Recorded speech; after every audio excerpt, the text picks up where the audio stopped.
צדיק הסלולה, רבנו רבי נחמן. אלפי גבי שמחה נחמן יומן, זכותו יגן עלינו ועל כל ישראל, אמן. בוקר טוב וטוב, בוקר אור, בעזרת השם, c'est Ishmaïa. On se retrouve encore une fois le matin, Baruch Hashem, pour partager la Torah. La lumière d'Akadosh Baruch Hu dans ce monde, qu'on a le srout d'avoir accès.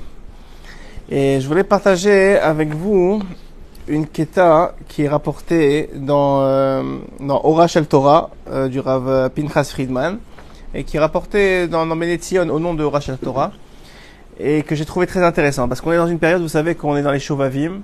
Les Shovavim, c'est les 6 premières semaines de Parashat Shemot, qui correspondent à tout l'exil, entre le moment où on est descendu en Égypte, Parashat Vayechi, jusqu'à la délivrance d'Égypte pour arriver à recevoir la Torah au Har Sinaï.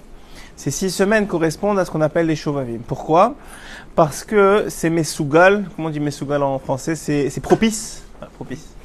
Mesougal, c'est propice à un certain type de tchouva, à un certain type de tikkun, à un certain type de réparation, à un certain type de retour vers Akadosh Baruch Hu. Quel est ce retour ? Quel est ce tikkun ?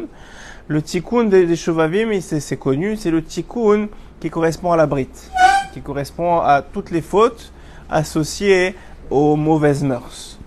En commençant évidemment par les yeux, parce que tout commence par les yeux, qui monte ensuite à la pensée, et chas v'shalom, si un homme il arrive à tel point qu'il a ni contrôlé ses yeux ni contrôlé sa pensée, lo alenu, il en arrive aux actes.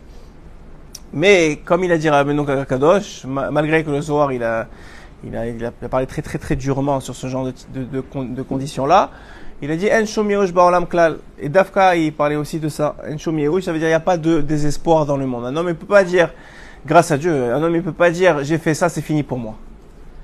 Ça n'existe pas dans ce monde. Ça n'existe pas, c'est fini pour moi. Tu es une âme juive, il y a un tikkun, il y a une réparation. Ça peut être dur, je n'ai pas dit que c'est facile. Ça peut être dur dans ce monde parce qu'il faut se contrôler, il faut faire des choses. Il faut, comme on a dit sur les tzadikim hier, que toute leur vie c'était une soumission à la volonté d'Hachem en plus de ce qui est demandé. Donc évidemment mais ça n'existe pas un homme et dit écoute, j'ai fait ça dans ma vie, c'est fini. Ça n'existe pas une chose pareille. Il y a un tikkun pour chacun d'entre nous, qui qu'on soit et où qu'on soit.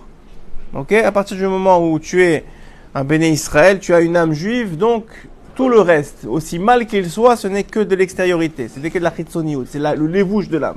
C'est l'habit de l'âme. Ton habit peut être hyper sale, mais il y a toujours une machine à laver dans ce monde. Alors il y a des fois dans la métiout des choses, dans la réalité des choses, on a des habits que on va te dire c'est fini, on peut plus les nettoyer. Mais l'habit de l'âme, on peut toujours les nettoyer. On peut toujours les nettoyer tant qu'on est dans ce monde. Une fois qu'on est parti de ce monde, il y a des choses qu'on peut faire et des choses qu'on peut pas faire sans revenir. C'est la raison pour laquelle on revient. Sinon, il n'y aura pas besoin de revenir. Ouais. Alors, regardez comment il explique ici le Rav Friedman. Quelque chose d'extraordinaire qui est rapporté aussi dans l'Écoute Moran. Une partie de cette explication est rapportée dans un Écoute Moran qu'on a déjà fait ensemble il y a quelques années. Mais ça vaut la peine de l'écouter. Alors, il dit comme ça. Chazal Omrim. Nos sages, ils ont enseigné. Qui créat sefer Teilim, il segula les tikkun abrit. Que le fait de lire les Teilim, c'est une segula, c'est propice à la réparation de la brite. Quelqu'un, il veut réparer sa brite, il dit, je sais pas par quoi commencer. J'arrive pas à contrôler mes yeux, j'arrive pas à contrôler mes paroles, j'arrive pas à contrôler mes pensées. Pire, j'arrive pas à contrôler mes actes. Commence à être mesougal, il dit Rabbi Nachman, à être habitué, rentre dans ta routine de lecture de Teilim. Pourquoi ? Il va expliquer pourquoi, parce qu'on peut lui dire comme ça, mais ça veut dire une ségoula, c'est une ségoula, on peut donner des milliers de ségoulottes. Mais pourquoi pourquoi ça marche ? Mais Davar Zé, il dit, premièrement, vous allez voir que c'est écrit dans la Torah, ça. La Torah écrit, pourtant les Teilim c'est venu après, c'est David Ameller qui les a développés. Mais Hachem il savait déjà, au moment où il a donné la Torah, il savait déjà qu'il allait avoir les Teilim, ouais. Où c'est écrit dans la Torah?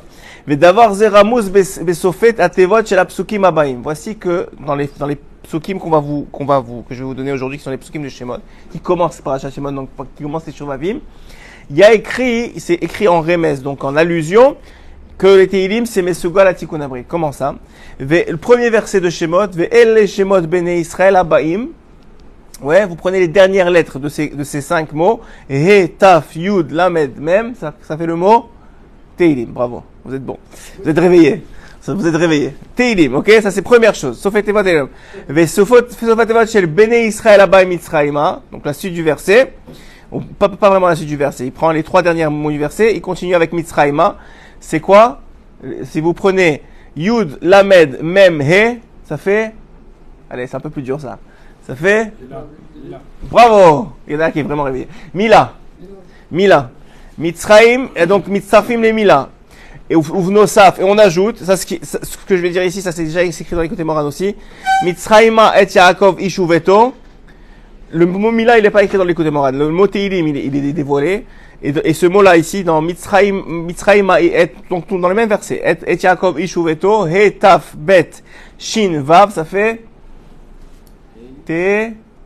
Teshuva. Donc il dit ici au nom de nos sages, donc on a dans le même verset, en Sofet Tevot, Teshuva, Teilim, Mila. Qui veut dire quoi? Que pour faire la Teshuva sur la Mila, il faut lire les Teilim. Donc déjà, au moment, il y a 2000 et quelques, il y a quel 2000? Il y a 3000 ans, oui, aussi Tikudaklei, Vadaï Tikudaklei. Tikudaklei, c'est pour notre génération qu'on n'arrive pas à finir le Teilim en une seule fois, d'un coup, sans s'arrêter. Bien sûr, il savait Hachem tout ça. Donc on voit quoi? Dans le même verset, Hachem il est méramez, il y a une illusion qui va arriver un livre, qui est le livre des Teilim, qui va permettre la tchouva sur la Mila. La Mila, évidemment, c'est la brite. L'Omar Lecha, chez Kol Harotzeh La'asot Tchouva, pour te dire que tout celui qui veut faire tchouva, Aleb Gam Abrit, sur les mauvaises mœurs, il kra Teilim, qui lise les Teilim.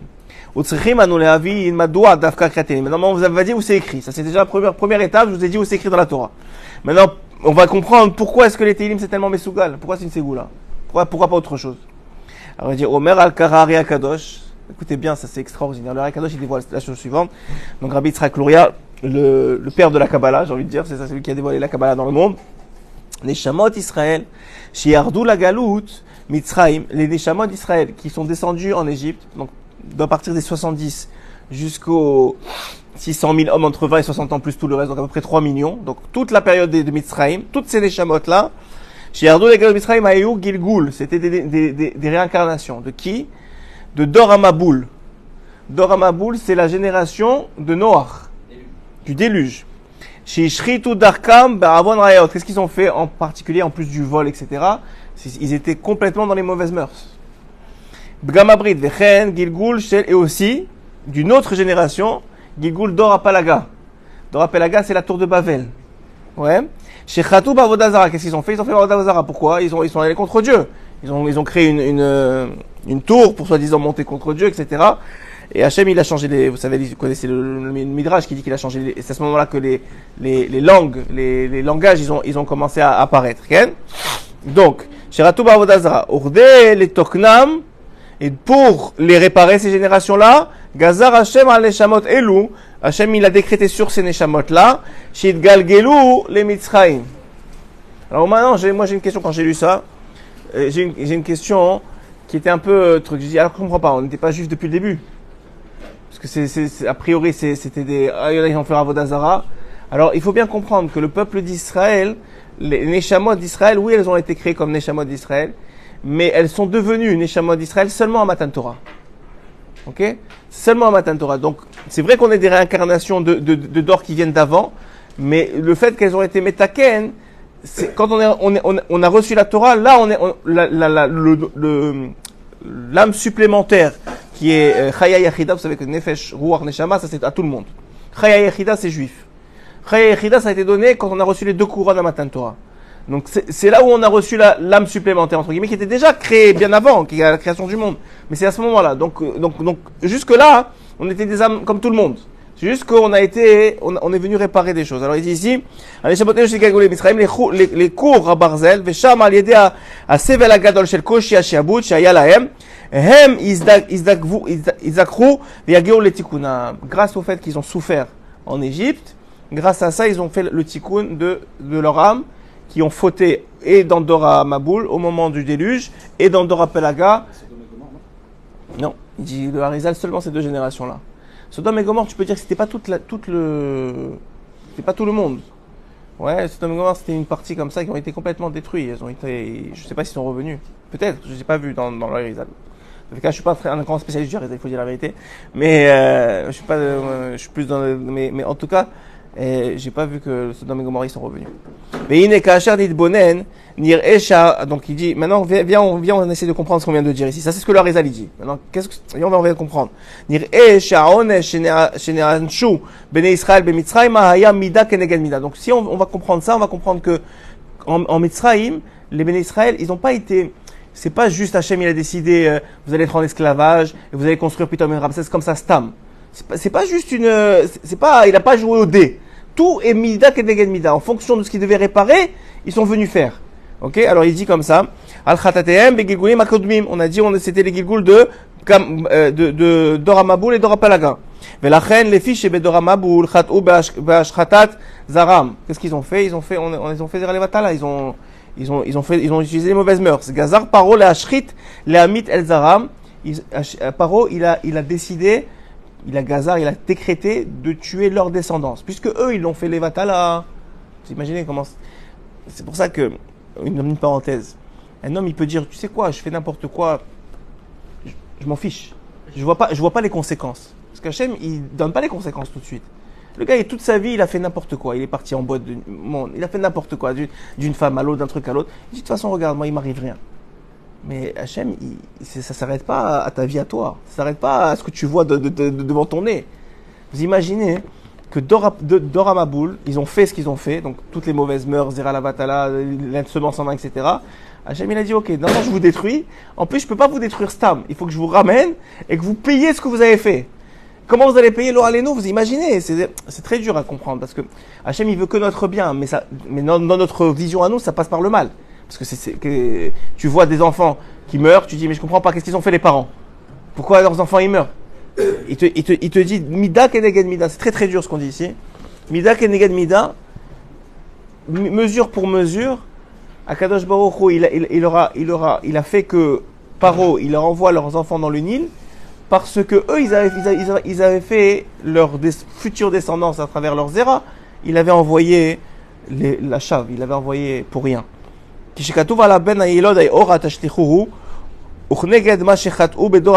maintenant le deuxième Dor, on a dit, donc Doramaboul, c'est les enfants, la conséquence. Dorapelaga, c'est quoi? Ils ont construit une tour de Babel, ouais. Be'aban ilvad levani, Ixar alehem, vaimareru et trahem bechomer ovlivinim. Qu'est-ce qu'ils ont fait? Ils devaient construire une chose qui se détruisait tout le temps. Ils construisaient Pitom et Ramsès et ça se détruisait. C'était sur des sables mouvants. Ils construisaient la journée, le lendemain matin, il n'y avait plus rien. Ils construisaient la journée, le lendemain matin. Il dit ça, c'est pour Metaken, la construction de la tour de Havel.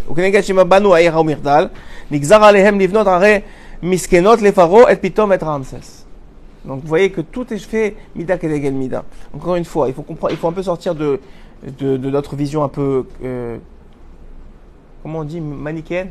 C'est comme ça qu'on dit? Manichéenne des choses. Ça veut dire, c'est pas, si tu prends juste l'Égypte, tu dis, mais Hachem, c'est un tyran. Si tu prends juste Doramaboul dans la Palaga, tu dis, Hachem, il fait rien. Il est même pas là. Mais si tu prends les deux ensemble, alors maintenant tu comprends que tu peux pas faire quelque chose dans ce monde sans conséquence. C'est pas que Hachem, il veut te punir, c'est qu'il veut qu'à la fin, tu finisses par recevoir le bien. Tu sois Metaken. Donc si maintenant, toi, tu casses la voiture de tous les côtés, ben, à un moment, il va falloir la réparer. Parce que la voiture, elle doit arriver parfaite à la fin. Donc, il n'y a pas le choix. Hein? Elle ne peut pas aller à la casse. Une voiture juive, elle ne peut pas aller à la casse. Les autres, c'est une autre histoire. Ça, ils verront qu'ils règlent leurs problèmes avec Dieu. Mais déjà, nous, on a assez de problèmes. Ça veut dire, la voiture, elle ne peut pas aller à la casse. Donc, tu rentres dans les murs à chaque fois. C'est ton problème. Il faut la réparer. Et alors, tu dis, mais je comprends pas. Maintenant, il faut que ça fait mal de réparer. Mais mon grand, il n'y a pas d'autre choix. Tu n'avais qu'à pas la rentrer dans le mur. Mais le problème, il est là où je trouve que j'ai pas envie de dire un mauvais mot, mais ça veut dire c'est un peu tordu. J'ai pas envie de dire tordu, mais c'est que quand il la rentre dans la voiture dans le mur, il lui arrive rien.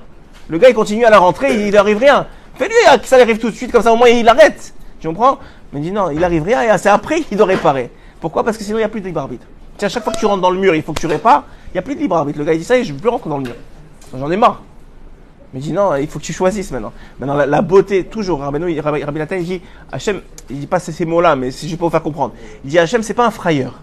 Ça veut dire un frayeur, ça veut dire, c'est pas quelqu'un il peut pas oublier, il a un système dans le monde. Par contre, son rachamim, sa rachamanout, elle est que tant que tu es dans la première vie, que tu es en train de casser la voiture, si tu fais tchouva, tu n'as pas besoin de réparer, de souffrir. Tu es dans une autre vie. Tu fais tchouva, ça y est, ça se répare automatiquement. C'est ça la beauté de la tchouva. C'est que tant que tu es dans la même vie que tu as fait les fautes, tu peux réparer sans avoir à payer pour la réparation. Vous avez compris le chidouche? Le chidouche, c'est que le Rahmanout, la tchouva, elle paye à la place des souffrances. Mais une fois que tu es parti de ce monde, il y a un gzardin, il y a un jugement, et ce jugement, ça y est, ça déclare une nouvelle vie. Avec des nouvelles réparations, et là, il va falloir passer les réparations parce qu'elles ont été déclarées avant que tu arrives. Mais si elles n'ont pas été encore jugées à 120 ans, tu es encore dans le jugement temporaire, donc tu peux le réparer. Vous comprenez la différence? Il n'y a pas d'irréparable, ça c'est sûr qu'il n'y a pas d'irréparable. Une âme juive, elle ne peut, je l'ai dit plusieurs fois, Rabbeinu il dit que toutes les âmes, à la Géoula, ne sera pas comme la première Géoula de l'Égypte, elles seront toutes réparées. C'est pour ça qu'on attend tellement. Pourquoi on attend? Parce qu'il faut finir de réparer. Pourquoi c'est écrit qu'il faut ramener des enfants et des enfants et des enfants? Parce qu'il faut finir de réparer. Donc le problème, il est celui qui est sorti dans ce monde sans avoir fait tchouva shlema. Tout ce qu'il n'a pas fait tchouva, ça arrive devant le tribunal céleste, il faut réparer. Donc soit on ne peut pas faire autrement que de le ramener dans ce monde, soit il y a le Guéinam, soit le Kafakela, il y a des livres pour ça. Moi, vous irez voir il y a beaucoup de livres qui parlent de ça. Et en détail, mais ça fait un peu peur la vérité. Mais bon, s'il y en a qui ont besoin de ça pour se réveiller. Et donc l'idée elle est quoi? Alken omrim. Alors il dit ici veine kasher nitbonen. Donc on a alken omrim. Donc nous s'agissons dit Chazal chez Kriyat Parashat Elu shel Galut Mitzrayim et Yetziat Mitzrayim mesugelet litchouva. Donc maintenant toute la période de l'exil dans la Torah, puisque vous savez que ce qu'on lit dans la Torah, ça a une influence sur le peuple juif dans le quotidien. C'est ce qu'il disait le Rabbi Lubavitch, de faire à ses chassidim de lire une partie de la paracha de la semaine chaque jour. C'est une influence sur le jour. Donc il dit ici, donc puisque maintenant on est dans les parachutes qui parlent de l'exil, donc entre guillemets, on peut faire tchouva sans souffrance. Parce que c'est comme si nous on est ces âmes-là. Oui, parce qu'on est les âmes, on n'a pas changé d'âme depuis. On est des parties d'âmes qui n'ont pas été réparées. Donc, on est ces âmes-là. Maintenant, ces âmes-là qui ont fauté à l'époque, normalement, qu'est-ce qu'il y a? Elles devraient souffrir. Mais si tu fais tchouva, alors, c'est un autre ridouche. C'est-à-dire, si tu fais tchouva comme si tu n'avais jamais parti de ces âmes-là, tu n'étais jamais quitté ce monde de ces âmes-là, donc tu répares pendant cette période-là, comme si, parce que pendant cette période-là, ces âmes-là, c'est comme si elles étaient mesougal à cette tchouva-là. Yesh bekocha letaken et העוונות הכי גדולים ובפרט חטא פגם הברית שבו פגמו דור המבול ונזדכרו במצרים ועוד מוסיפים חז"ל שבכתוב ואלה שמות בני ישראל הבאים, on a dit les סופי תיבות ça fait תהילים, כן?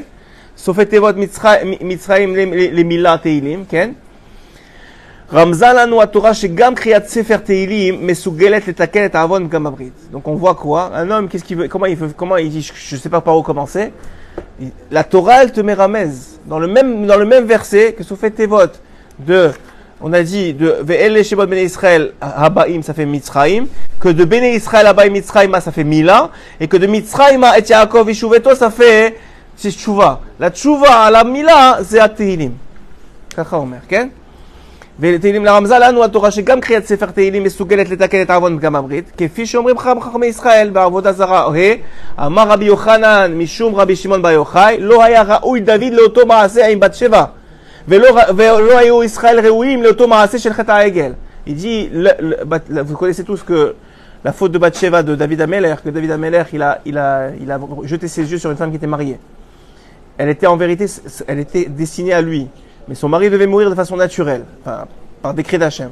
Lui, il est un peu intervenu dans la situation. Il était tellement attiré par la femme qu'il a envoyé son mari au front, en première ligne. Il est mort, il a récupéré la femme. Donc normalement, on dit quoi? Il a fauté. Alors la Gemara dit non, il n'a pas fauté. Je dis mais comment tu vas fauter? Tu vois qu'il a fauté. Même si selon la halakha, il n'a pas fauté. Mais ça se fait pas pour un roi de faire ça. On dirait que c'est un tzaddik. Hein? Il le reconnaît. Il a accepté ça. Il dit non, ça, c'est Xerat Melech. C'est Hachem qui a décidé qu'il soit attaqué comme ça. Et il dit la même chose pour Chet HaEgel. Il dit c'est Xerat Melech. Normalement, on n'aurait pas dû fauter. Oui, et on paye en plus. Il n'est pas pardonné, on paye. Alors regardez. Veim karmadu arnirshelu bachatay maelu. Si tu me dis que c'est Xerat Melech, pourquoi est-ce qu'on est tombé dans les fautes? L'omar lecha she Xerat HaMelech haïta, qui est la tête pitron pe, la shiv bitshuva. Pour montrer comment on fait tshuva. David et nous, on a payé pour montrer à tout le monde comment on fait tchouva. Si un homme il faut individuellement, on dit va voir David. parce que c'est une forme de Pgam Abrit. C'est pas, il a pas fait dans l'action, mais il a désiré une femme qui était mariée, il s'est arrangé pour se marier plus vite que prévu. Ouais. Aim Batsheva asa tshuva. Tu vois que même lui qui a fait avec Batsheva, il a fait tshuva.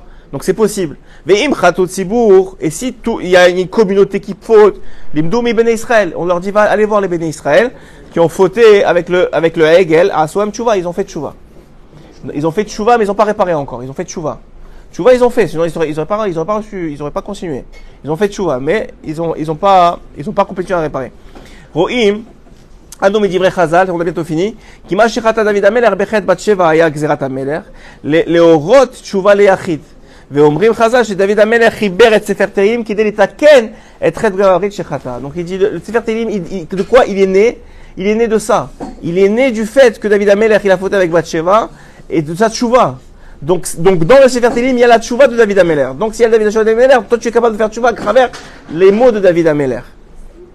Et c'est Veine Matsinu Akar, Beur Nifla, Rabbi Elimelech Medinov, c'est écrit au nom de Rabbi Elimelech Medinov, et Sifro Igra de Ticha, qui balti, donc il dit, j'ai reçu de mes pères, chez Kedele Amtik et Adinim, Veagvurot, Tsarech Adam Ligmor Kol Sefer Tehillim.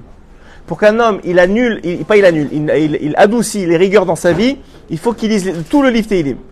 Vedavar Zenirmaz Bapasok, Miye Malel Gvurot, c'est écrit sur Miye Malel Gvurot, Yud, Lamed, non, excusez-moi, Mi Shirtse Lirtov Ul Malel, Agvurot, Yashmiya Kol Teilato.